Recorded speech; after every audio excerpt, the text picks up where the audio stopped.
Hey everyone! If you've been following Genshin leaks, you probably already know that buffs for older characters are coming.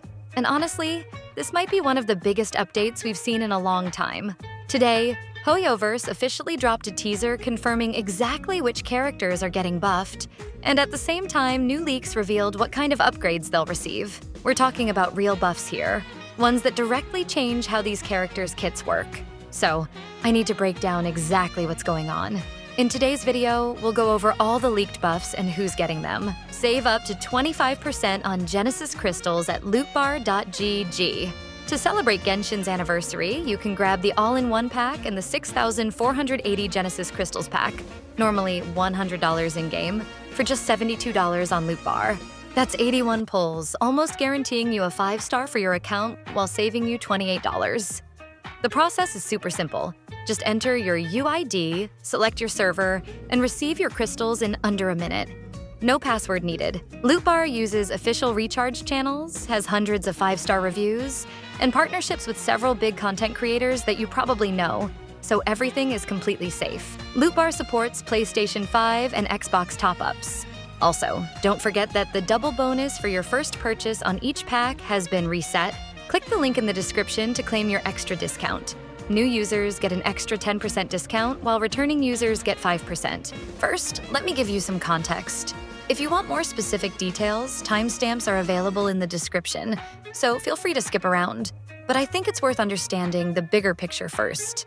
These buffs are tied to a new faction mechanic, similar to what we've seen with Night Soul in Natlan and Moon Sign in Nodcry. This time, though, it's all about the Hexenzirkel. HoYoverse released a new animated short called Arcane Premonition.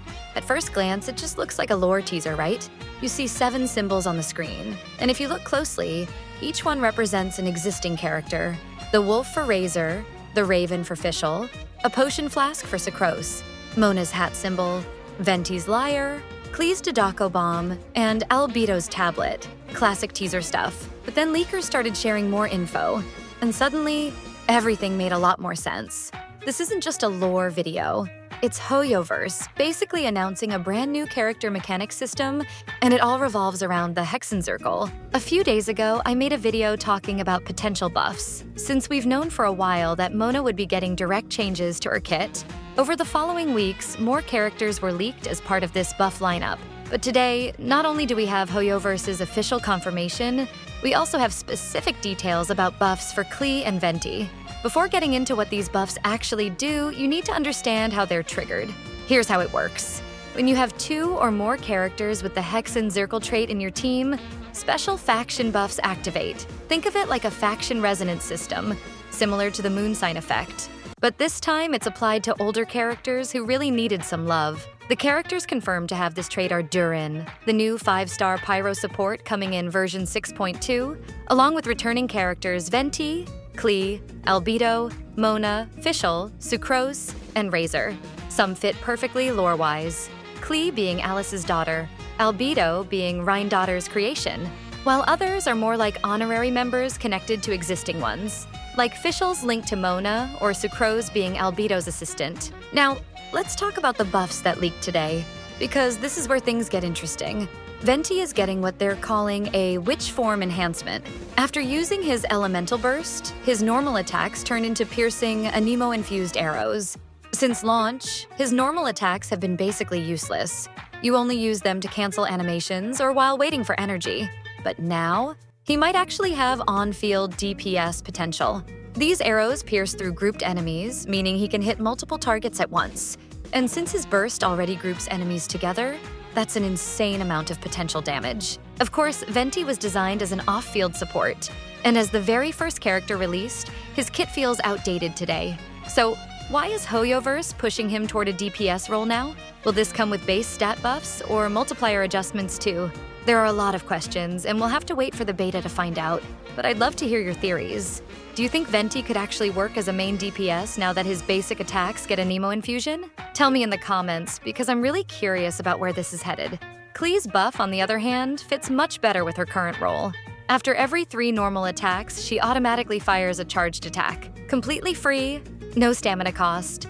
Anyone who's played Klee knows that stamina management has always been one of her biggest issues. Just like Hu Tao, Her charged attacks eat up stamina so fast that she can feel clunky to play.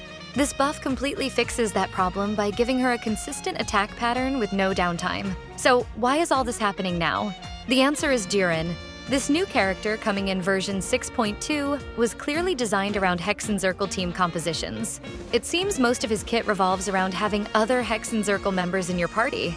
Basically, HoYoverse is really pushing this new team archetype.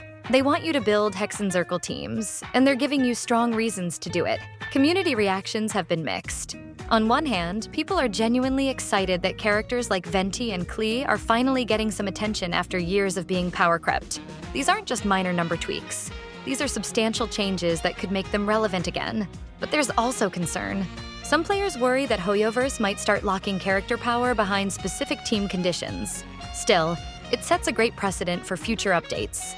Imagine if the next wave of buffs targets Liu characters through an Adeptus mechanic, or Inazuma characters through their own regional system.